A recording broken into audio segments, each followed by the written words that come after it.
আসসালামু আলাইকুম প্রিয় শিক্ষার্থী বন্ধুরা, কেমন আছো সবাই? আশা করি সবাই ভালো আছো। আমি আল্লাহর রহমতে ভালো আছি। আমি আজকে তোমাদের সাথে কথা বলবো জাবেদা নিয়ে। তো এই ক্লাসটা এসএসসি এবং এইচএসসি দুইটি ক্লাসের জন্য খুবই গুরুত্বপূর্ণ। তো আমি জাবেদা একদম বেসিক থেকে শুরু করে একদম কঠিন পর্যন্ত হার্ড যেগুলো সবগুলো আমি জাবেদা দেখাই দেবো, কিন্তু ধাপে ধাপে আমি স্টেপ বাই স্টেপ দেখাই দেবো। আজকে জাবেদার প্রাথমিক আলোচনা এবং কিছু এন্ট্রি নিয়ে আমরা আলোচনা করব। তারপর আমি ধাপে ধাপে পার্ট টু পার্ট আমি তোমাদের জাবেদা সবগুলো ক্লিয়ার করে দেবো ইনশাআল্লাহ। তো আজকে ক্লাসটা তোমরা দেখলে জাবেদার যে প্রাথমিক ধারণা এবং তোমাদের বেসিক দুটোই ক্লিয়ার হয়ে যাবে আশা করি।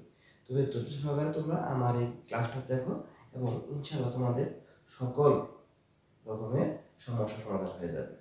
এখন আমি জাবেদা নিয়ে কথা বলবো। জাবেদা আসলে বলতে আমরা কি বুঝি? একটা ব্যবসায়ে যত ধরনের লেনদেন সংঘটিত হয় সেটা হোক নগদে হোক ধারে, সেই লেনদেনগুলো তারিখের ক্রমানুসারে হিসাবে যে বইতে ব্যাখ্যা আকারে লিপিবদ্ধ করা হয় সেই বইয়ের নাম হচ্ছে জাবেদা বই। এখন এই জাবেদা বই করার জন্য আমাদের কয়েকটা ফর্মুলা মাথায় রাখতে হবে। যে ফর্মুলাগুলো মাথায় না রাখলে আমার জাবেদা করা সম্ভব হবে না। তো আজকে এই ফর্মুলাটা হলো সম্পদ ব্যয় উত্তোলন। এখন আমাদের এই জাবেদা করার আগে সম্পদ কি, ব্যয় উত্তোলন কি এবং আয় দায় মূলধন, এই প্রত্যেকটা বিষয় সম্পর্কে আমাকে একটা পরিপূর্ণ ধারণা থাকতে হবে। যদি আমাদের এগুলো ধারণা না থাকে তাহলে আমরা জাবেদা করতে পারবো না। এখন এখানে আমাদের দুটি শব্দ আছে, ডেবিট এবং শব্দ থেকে ক্রেডিট। এখন আমাদের বেশিরভাগ স্টুডেন্টদেরকে প্রশ্ন করা হলো যে হয় যে ডেবিট অর্থ কি বা ক্রেডিট অর্থ কি বা ক্রেডিট কি ডেবিট কি, তাহলে আমরা অ্যান্সার দিতে পারি না। অনেকেই আমরা এটা ভুল করি। আজকে থেকে আমরা মনে রাখবো যে ডেবিট এবং ক্রেডিটের আবেদনিক কোনো অর্থ নাই। যেমন গোর্থ যাওয়া কামত আসা একটা অর্থ আছে, কিন্তু ডেবিটের এরকম কোনো অর্থ নাই। ডেবিট বলতে বোঝায় হিসাবের বাম পক্ষ, তার মানে কিছু হিসাবকে ডেবিট দিকে লিখতে হবে মানে হিসাবে বাম পাশে লিখতে হবে, এবং কিছু হিসাবকে ক্রেডিট পাশে মানে ডান পাশে লিখতে হবে। তার মানে ডেবিট বলতে হিসাবে বাম পক্ষ, ক্রেডিট বলতে হিসাবে কি ডান পক্ষ। আজকে থেকে আমরা এটা বলবো, যদি কেউ জিজ্ঞেস করে আমাদেরকে ডেবিট অর্থ কি ক্রেডিট অর্থ কি, আমরা বলবো ডেবিট এবং ক্রেডিটের আবেদনিক কোনো অর্থ নাই। ডেবিট বলতে বুঝি আমরা হিসাবের বাম পক্ষ এবং ক্রেডিট দ্বারা বুঝি হিসাবের ডান পক্ষ। এখন আমাদের এখানে একটা বিষয় মাথায় রাখতে হবে, যদি কোনো লেনদেনে সম্পদ ব্যয় উত্তোলন এই তিনটা বিষয় যদি বৃদ্ধি বোঝায় তাহলে আমার ডেবিট হবে, আর যদি হ্রাস বোঝায় তাহলে ক্রেডিট হবে। আসলে উত্তোলন এবং মূলধন যেটাকে একসাথে বলা হয় মালিকানা সত্ত্ব, একসাথে কি বলা হয় মালিকানা সত্ত্ব। মালিকানা সত্ত্ব বাড়লে ডেবিট, কমলে ক্রেডিট। এটাকে আমরা একটু ভেঙে লিখছি আর কি, যে সম্পদ ব্যয় উত্তোলন তিনটা বাড়লে ডেবিট, কমলে ক্রেডিট। একদম এই কথাটা মাথায় সেট করে নিতে হবে। যেমন একটা স্টুডেন্টের জিজ্ঞেস তোমার নাম কি, নাম বলতে যেমন সময় লাগে না, ঠিক এই কথাগুলো বলতে যেমন সময় না লাগে, একদম ঠোঁটের মাথায় রাখতে হবে। এখন আয় দায় মূলধন এই তিনটা বাড়লে ক্রেডিট, হ্রাস পেলে কি ডেবিট। তো আমাকে এই কথাটা স্পষ্টভাবে মাথায় সুন্দর করে সেট করে রাখতে হবে, তাহলে আমরা জাবেদা খুব সহজে বুঝতে পারবো। এখন আমি তোমাদের সাথে এই জাবেদা নিয়ে কথা বলবো। আমি জাবেদার শর্টটা একটু নমুনা দেখাই দিই। আসলে বোর্ডের জায়গা স্বল্পতার কারণে সম্পূর্ণ শর্ট হয়তো আসবে না, তো শর্টকাটে দেখাই দিই। এখানে হচ্ছে তারিখ, বিবরণ, সূত্র,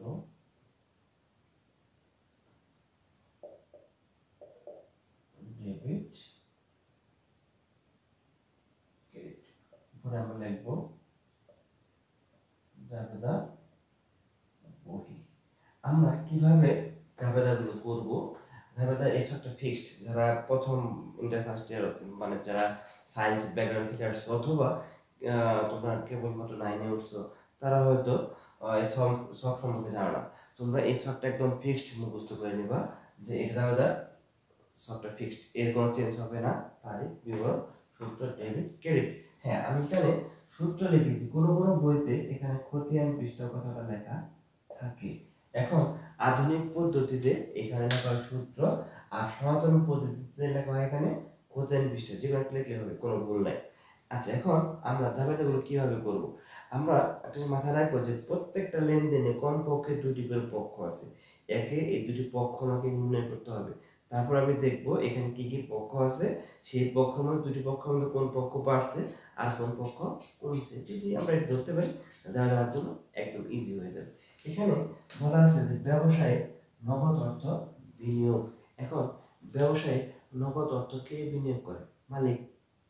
আর একটা কথা মাথায় রাখতে হবে, ব্যবসায়ের মালিক যা কিছু দেবে তাই মূলধন। তাহলে আমরা এখানে একটা পক্ষ পাইছি মূলধন। মালিক পক্ষে কি দিয়েছে? নগদ টাকা দিয়েছে। নগদ টাকা তাহলে কি সম্পদ। আমরা দুটো পক্ষ পেলাম, একটা পক্ষ কি নগদ, একটা পক্ষ কি মূলধন। তার মানে নগদকে আমরা কি বলি? সম্পদ। আর সম্পদ পারলে কি ডেবিট। তাহলে আমরা এই যে যেহেতু আমি তারিখ এখানে দিই নাই, আমরা এখানে 1 2 3 দিয়ে রাখলাম। আমরা এখানে কি লিখবো? নগদান হিসাব ডেবিট এবং কি মূলধন হিসাব ক্রেডিট। আমি আবার বলি, এখানে নগদ লেখার কারণ হচ্ছে হলো উপরে নগদ টাকা কি সম্পদ, সম্পদ বৃদ্ধি পেলে কি ডেবিট, আর মূলধন কি মাইনাস সত্য বা মূলধন বাড়লে কি ক্রেডিট। আমরা এখানে কি লিখবো? ডেবিটে করে টাকা লিখবো 10,000 টাকা, আর এখানে কি লিখবো? এখানে একটা ব্যাখ্যা লিখতে হবে, যেহেতু ব্যবসা নগদ টাকা নিয়ে শুরু করা হলো। এখানে ব্যাখ্যা কি লিখতে হবে? যেহেতু নগদ টাকা নিয়ে ব্যবসা শুরু করা হলো, তোমরা ভিডিওটা দেখে ব্যাখ্যাটা লিখে নিও। আচ্ছা, দ্বিতীয় কথা হচ্ছে এখানে নগদে পণ্য ক্রয়। এখন নগদে পণ্য ক্রয় মানে কি বুঝতে হবে। তো আমি পণ্য ক্রয় করেছি, আমার ক্রয় নামক ব্যয়টা কাটছে। এখন যাদের ব্যয় সম্পর্কে আইডিয়া নাই, শর্টকাটে আমি একটু বলে দিই। ব্যয় হচ্ছে যে খাতে ঘন ঘন টাকা চলে যাবে, যে খাতে ঘন ঘন টাকা চলে যায় সে হচ্ছে হলো মুনাফা জাতীয় ব্যয় বা খরচ। ঠিক আছে? আচ্ছা, দেখো পণ্য ক্রয়, ব্যবসায়িক পণ্য কি খুব ঘন ঘন করে, কারণ যারা পণ্য ক্রয় করে বিক্রি করে তাদের কি করতে হয়? ঘন ঘন পণ্য ক্রয় করতে হয়। আজকে পণ্য ক্রয় করবে, বিক্রি করে শেষ হলে আবার সে ক্রয় করবে, শেষ হবে সে আবার ক্রয় করবে। তার মানে কি বিষয়টা একদম ঘন ঘন হচ্ছে। আর ঘন ঘন যে খাতে টাকা চলে যায় তাকে আমরা বলি ব্যয়, আর ব্যয় বাড়লে কি ডেবিট। তার মানে এখানে নগদে ক্রয়, ক্রয়টাই আমার জন্য কি ব্যয়, আর ব্যয় বাড়ছে তাহলে কি ক্রয় হিসেবে এখানে কি হবে? ডেবিট। এখন দেখো এখানে আমি একটা কথা বলছিলাম যে প্রত্যেকটা লেনদেনে কমপক্ষে দুইটি করে পক্ষ থাকে। তারপর এখানে ক্রয় একটা পক্ষ, আরেকটা পক্ষ কি নগদ। নগদে পণ্য ক্রয় করা মানে কি যার কাছ থেকে আমি পণ্য ক্রয় করেছি তাকে নগদ টাকা আমি দিয়ে আসছি। আমি যে নগদ টাকা দিয়ে আসি, আমার নগদ টাকা কি হলো? কমে গেল। আমার নগদ টাকা কমলে আমি বলতে এখানে বুঝাচ্ছি ব্যবসা। এখন এখানে যখন মানে জাবেদা করবো বা যে হিসাবে করো না কেন, নিজেকে ওই ব্যবসাটা কল্পনা করবো। এখানে ব্যবসার নাম যে নামে থাকুক না কেন, ওই নাম না চিন্তা করে তুমি চিন্তা করবো আমি নিজেই ব্যবসাটা তোমার জন্য আরো ইজি হয়ে যাবে। তাহলে আমার কাছ থেকে নগদ টাকা কি চলে গেছে, নগদ টাকা চলে যায়, নগদ টাকা আমি কি বলি? সম্পদ। সম্পদ আমরা সূত্র শিখছিলাম, সম্পদ বাড়লে ডেবিট, কমলে ক্রেডিট। এই ক্ষেত্রে সম্পদটা কি কমছে, কি কমছে? নগদ নামক আমার সম্পদটা কমে গেছে। তাহলে সম্পদ যদি কমে যায় তাহলে সেটা কি হয়? ক্রেডিট হয়। টাকা হবে কত? 50,000 টাকা। আমরা এখানে একটা ব্যাখ্যা দেবো। ব্যাখ্যা কি দেবো? যেহেতু নগদে পণ্য ক্রয় করা হলো, এই কথা এখানে লিখে দেবো, যেহেতু নগদে পণ্য ক্রয় করা হলো। আচ্ছা, এখন এর 2 নাম্বার। তারপর কি আছে? ধারে পণ্য ক্রয়। আচ্ছা, এখন আমি আবারও বলি, প্রত্যেকটা লেনদেনে আগে তোমাকে দুটো পক্ষ খুঁজে বের করতে হবে। দুটো পক্ষ বা দুইয়ের অধিক হতে পারে। এই পক্ষটা যদি খুঁজে বের করতে পারো তোমার জন্য তাহলে একদম ইজি। তাহলে আমি দেখি পণ্য ক্রয়, তাহলে এখানে কি ক্রয় একটা আমার কি পক্ষ। আর আমি এটাকে কি শিখলাম? ক্রয়টা কি মুনাফা দেবে, কারণ ক্রয় খাতে কোনো ক্রয়টাকে চলে যায় তাহলে মুনাফা দেবে। আর ব্যয় বাড়লে কি ডেবিট। তাহলে আমি 3 নম্বর এখানে কি লিখবো? ক্রয় হিসাব ডেবিট। এখন কথা হচ্ছে আরেকটা পক্ষ কি আছে? এখানে লেখা আছে কি ধারে। ধারে মানে কি আমি পণ্য ক্রয় করে নিয়ে আসছি, দেখো টাকাটা কি করে নেই? দেই নাই। তার মানে টাকা দেই নাই, তাকে টাকা আমাকে দিতে হবে। আর আমি জানি যে ব্যবসায়ের নিকট কোনো ব্যক্তি বা প্রতিষ্ঠান যদি টাকা পায়, ব্যবসা থেকে পরিশোধ করতে হবে এরকম বোঝায়, সেটা ব্যবসার জন্য কি হবে, দায় হবে। আর দায় বাড়লে কি, ক্রেডিট। আমরা ছোট্ট শিখেছি দায় বাড়লে ক্রেডিট। এখন এই দায়ের নাম কি, প্রদেয় হিসাব। তার মানে ধারে পণ্য ক্রয় করলে একটা দায়ের সৃষ্টি হয়, আর সেই দায়ের নাম হচ্ছে কি, প্রদেয় হিসাব। তাহলে আমরা এখানে কি লিখবো, প্রদেয় হিসাব। তাহলে আমরা এখানে ব্যাখ্যা লিখবো কি, যেহেতু ধারে পণ্য ক্রয় করা হলো। আবার বললাম যে ব্যাখ্যা কি লিখবো, যেহেতু ধারে পণ্য ক্রয় করা হলো, এই কথা আমরা এখানে লিখে দিব। আচ্ছা, তাহলে এটা শেষ। আমরা আসি কখন, 4 নম্বর। 4 নম্বর কি আছে, নগদে আসবাবপত্র ক্রয়। তাহলে এখানে দেখো, এখানে ক্রয় আছে, এখানে কিন্তু ক্রয় আছে। আমরা শুধু পণ্য যখন ক্রয় করব তখনই কি লিখবো, ক্রয় হিসাব লিখবো। আর কোথাও ক্রয় থাকলে লেখা যাবে না। যদি কোনো সম্পদ ক্রয় করা হয়, মাথায় রাখবা, প্রত্যেকটা সম্পদের নিজ নিজ নামে হিসাব হবে। কি বললাম, প্রত্যেক সম্পদের কি হবে, নিজ নিজ নামে হিসাব হবে। তার মানে যে সম্পদটা কিনছেন ওই সম্পদের নামটা আমাকে লিখতে হবে। তাহলে এখানে দেখো, আমরা আসবাবপত্র কিনেছি, আসবাবপত্রটা কি, সম্পদ। আর সম্পদ বলছি কি বুঝি, ব্যবসায়ে ব্যবহারের উদ্দেশ্যে যা কিছু ক্রয় করা হয়, বিক্রির উদ্দেশ্য নয় ও মুনাফা অর্জনে সাহায্য করে, ওটা আমার জন্য কি, সম্পদ। তাহলে দেখো, ব্যবসায় এই আসবাবপত্র কেন ক্রয় করেছে, ব্যবহারের জন্য। আর ব্যবহারের জন্য যা কিছু ক্রয় করবে তাই কি হবে, সম্পদ। তাহলে আসবাবপত্র ক্রয় করার পর তুমি একটু ইমাজিন করো, চিন্তা করো, তুমি অন্য একটা ব্যক্তির কাছ থেকে আসবাবপত্র ক্রয় করে নিয়ে আসছো। তোমার আসবাবপত্র তুমি ব্যবসায় রাখলাম, ব্যবসা আসবাবপত্র কি বাড়লো না কমলো, একটু চিন্তা করো। তার মানে আমি আরেকটা এক্সাম্পল দিই। ধরো তোমার ব্যবসায় 4টা টেবিল আছে, তুমি আরেকটা টেবিল কিনে নিয়ে আসলা, তোমার এখন টেবিল করা হলো 5টা, তার মানে একটা টেবিল কি বাইরে গেছে। তার মানে সম্পদ এখানে কি হয়েছে, বাড়ছে। আসবাবপত্র ক্রয় করা মানে কি, আমার আসবাবপত্র বাড়ছে, সম্পদ বাড়ছে। আর আমরা সূত্র শিখছি, সম্পদ বাড়লে ডেবিট, কমলে কি, ক্রেডিট। তার মানে এখানে কি, আসবাবপত্র সম্পদটা আমার বাড়ছে। তাহলে মানে সম্পদ যদি বাড়ে, সেটা আমি কোন সাথে লিখবো, ডেবিট পাশে লিখবো। কত টাকা, 50,000 টাকা। আচ্ছা, এখন দেখো, আমি একটু আগে বলেছিলাম প্রত্যেকটা লেনদেনে কমপক্ষে কটা পক্ষ আছে, 2টা। তাহলে আমরা একটা পক্ষ আসবাবপত্র পাইছি। দ্বিতীয় পক্ষটা কি, নগদ। নগদে আসবাবপত্র ক্রয়, এর মানে কি, আমি নগদ টাকা দিয়ে আসছি। কাকে দিয়ে আসছি, যার কাছ থেকে আসবাবপত্র কিনলাম তাকে নগদ টাকা আমি দিয়ে আসলাম। কোথা থেকে দিলাম, আমার ব্যবসা থেকে নিয়ে দিছি। তাহলে দেখো, আমার ব্যবসা টাকা কি হয়ে গেছে, কমে গেছে। তাহলে ব্যবসায় যদি নগদ টাকা যদি কমে যায়, সম্পদ কমবে, নগদ টাকা কি বলি, সম্পদ। আর সম্পদ কমলে কি, একটা ইজি ক্রেডিট। তাহলে এখানে এখানে আমরা কি লিখবো, নগদ হিসাব ক্রেডিট। কত টাকা, 50,000 টাকা। আমরা ব্যাখ্যা করে এখানে একটা ব্যাখ্যা লিখে দেবো। কি লিখে দেবো, ব্যাখ্যা, যেহেতু নগদে আসবাবপত্র ক্রয়, দ্যাটস ওকে। আচ্ছা, তাহলে কি আমার এখানে নগদে পণ্য বিক্রয়। এখন আমাকে এখানে পক্ষ খুঁজতে হবে। এখানে বিক্রয় একটা পক্ষ, আর ধারে, সরি, নগদে কি আছে, নগদ একটা পক্ষ, বিক্রয় একটা পক্ষ। এখন বিক্রয় কি আসলে, বিক্রয়ের আয়।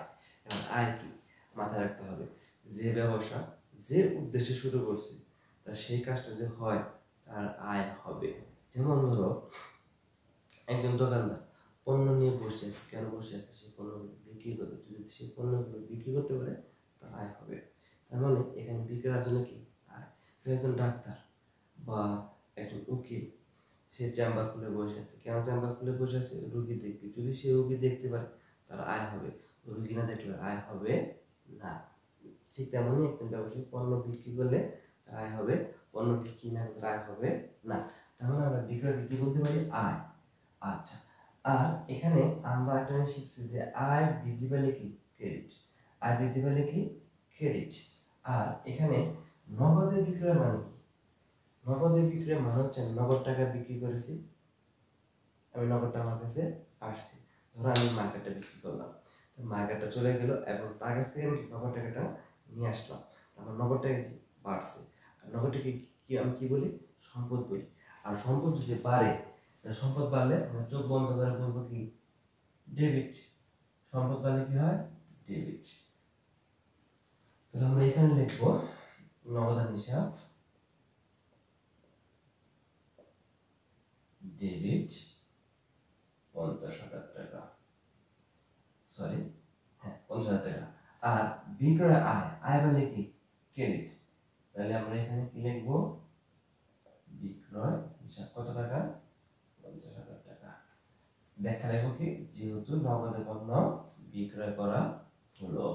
আচ্ছা, তারপরে কি আছে, ধারে, ধারে মানে কি, আমি এই মার্কেটটা ধরো আমি বিক্রি করলাম, সে নিয়ে চলে গেছে, আমাকে টাকা দেয়নি, টাকা দেয়নি, এর মানে কি ধারে। আর ধারের টাকা মানে আমি পাই নাই, পাই নাই মানে কি, ভবিষ্যতে পাবো না, আমি অবশ্যই ভবিষ্যতে পাবো। আমি তার কাছ থেকে কি করবো, ভবিষ্যতে টাকা তার কাছ থেকে আমি নিয়ে আসবো। তার মানে আমি ধারে পণ্য বিক্রি করে টাকা পাই নাই, পাবো। আর পাবো মানে কি, প্রাপ্য হিসাব, পাবো মানে কি প্রাপ্য হিসাব। আর প্রাপ্য হিসাবকে আমি কি বলি, সম্পদ বলি। এখন এই বিষয়গুলো যদি কারো একটা কথা বলি, যদি আয়, দায়, ব্যয়, সম্পদ, এর তিনটে সমস্যা হয়, আমি এগুলোর একটা ক্লাস দেবো। সেই ক্লাসে আমি এই সম্পদ চেনার উপায়, দায় চেনার উপায়, ব্যয় সবগুলো আমি একদম ক্লিয়ার করে দেবো ইনশাল্লাহ। এখন তাহলে দেখো, ধারা মানে কি, টাকা পাইনি পাবো, আর পাবো মানে কি প্রাপ্য হিসাব। আর প্রাপ্য হিসাবকে আমি কি বলি, সম্পদ। এটা কার টাকা, আমার টাকা। বলে দিই, যদি ব্যবসায়ে টাকা পয়সা অন্য কোনো ব্যক্তি বা প্রতিষ্ঠানের নিকট থাকে, যা প্রতিষ্ঠান আদায় করতে পারবে, মানে ফেরত আনতে পারবে, তাই ব্যবসায় সম্পদ। যেমন ব্যাংকে নগদ টাকা জমা, আচ্ছা ব্যাংকে নগদ টাকা জমা ছিল, ব্যাংকে আমি কি একবার দিয়ে দিচ্ছি না, উঠে আনতে পারবো, তাহলে এটা আমার সম্পদ। প্রাপ্য হিসাবে টাকা, ওটা আমি উঠে আনতে পারবো, ওটা আমার টাকা, তাহলে এটা আমার কি সম্পদ। তার মানে কি, সম্পদ বাড়ছে, বাড়লে কি ডেবিট, আমরা এখানে প্রাপ্য হিসাব ডেবিট। আর বিকাশ সবসময় কি আয়, আয় বাড়লে কি ক্রেডিট। আমরা এখানে টাকা লাগবে কত, 20,000 টাকা, এখানে লিখবো 20,000 টাকা। আচ্ছা, নেক্সট লেনদেন কি আছে, বেতন প্রদান। এখন বেতন প্রদান, এখানে দাবিদার করার আগে দুটো পক্ষ আমাকে খুঁজে বের করতে হবে, এখানে কি কি পক্ষ জড়িত আছে। দেখো, বেতন, বেতনটা কি, আমার আয়, ব্যয়, দায়, সম্পদ, এটা কি, এটাকে বুঝতে হবে। বেতন হচ্ছে ব্যয়। এখন ব্যয় বলতে আমি একটু বললাম, যে খাতে ঘন ঘন টাকা চলে যায় তাকে আমরা কি বলি, মনোজাতীয় ব্যয় বলি। যেমন বেতন প্রত্যেক মাসে মাসে দেওয়া হবে, তার মানে এই লেনদেন দেখি বারে বারে করতেছে, বারে বারে এই খাতে টাকা চলে যাচ্ছে, তার মানে বারে বারে বা ঘন ঘন যে খাতে টাকা চলে যায় তাকে বলি আমরা ব্যয়। আর আমরা তাদের সূত্র শিখছি, ব্যয় বললে কি ডেবিট। তার মানে কি, বেতন আমার ব্যয়, তাহলে বেতন হিসাব কি হবে, ডেবিট। এখন কথা হচ্ছে, বেতনটা আমি কিভাবে দিলাম, নগদ টাকা দিলাম। তার মানে নগদ টাকা আমার কাছে, আমার ব্যবসায় ক্যাশে 10,000 টাকা ছিল, 2,000 টাকা বেতন দিয়ে দিলাম, দিয়ে দিলাম মানে কি, ক্যাশ থেকে 2,000 টাকা নগদ আমি দিয়ে দিছি, আমার নগদ টাকা কি আমার কমে গেছে। তার মানে প্রদান করলে গিয়ে নগদ টাকা কমে যায়। আর নগদ টাকাকে আমি কি বলি, সম্পদ। আর সম্পদ কমলে কি, অলওয়েজ ক্রেডিট। আমরা এখানে ব্যাখ্যা কি লিখবো, যেহেতু বেতন প্রদান করা হলো। তারপর আছে কি, ভাড়া পরিশোধ। ভাড়াটা দেখো প্রত্যেক মাসে মাসে দেওয়া হয়, আর প্রত্যেক মাসে মাসে বা ঘন ঘন যে খাতে টাকা চলে যাবে সেটা ব্যয়। তার মানে কি, ভাড়া আমার জন্য কি ব্যয়। আর আমি সূত্র কি শিখছি, ব্যয় বলে কি ডেবিট। আমরা এখানে কি লিখবো, ভাড়া হিসাব কি ডেবিট। আর আমি ভাড়াটা কিভাবে প্রদান করছি, নগদ টাকা দিয়ে প্রদান করছি, তার মানে কি নগদ হিসাব ক্রেডিট। কত টাকা, 20,000 টাকা। এই হলো আজকে জাবেদার প্রাথমিক আলোচনা। যদি তোমাদের ক্লাসটা ভালো লাগে থাকে, তাহলে তোমরা যদি আমাকে কমেন্টে জানাও, স্যার আমাদের ক্লাস ভালো, আপনার ক্লাসটা ভালো লেগেছে, আরও ক্লাস দেন, তাহলে আমি অবশ্যই পরবর্তী ভিডিওর মাধ্যমে আমি তোমাদেরকে অন্যান্য জাবেদার ক্লাস এইগুলো সলিউশন দিয়ে দেবো, মানে বুঝিয়ে দিয়ে দেবো। আর ক্লাসগুলো ভালো লাগলে অবশ্যই সাবস্ক্রাইব করবে। ওকে, আল্লাহ হাফেজ।